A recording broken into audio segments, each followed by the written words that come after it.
Yo, what's up mga kapwa? Kung makita nyo, meron tayong dalawang standing number 7. So ang isa nakita nyo nakabalot na.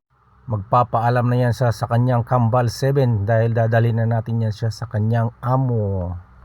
Pangalawang paggawa niya na po ito dahil ang una nagustuhan niya dahil napakatibay ito at maganda. Pulidong pagkagawa. So ayan, ginagamit ito sa event kapwa. Tulad niyan, sample lang yan. Pero hindi talaga yan dyan.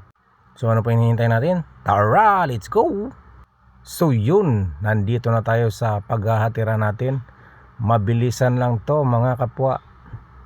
Ito at magtatawag na tayo. Tao po, namamas ko po, ay delivery po. Tao po, tao po, tao po. Ito may dalawang alaga. Himala, hindi ako tinahulan. Tanungin nga natin to kung nandyan yung kanyang amo. Andyan yung amo nyo? Andyan yung amo nyo? Pakisabi magsusolicit ako. Joke lang. Ayun, may lumabas na. Ayan na nga pala yung aking customer. Shoutout nga pala sa aking puging customer, Romy Andres. Ayan, binigay ko na ang number 7. At yun, nagdamit na rin siya kasi baka daw makita ang kanyang kamutsuhan.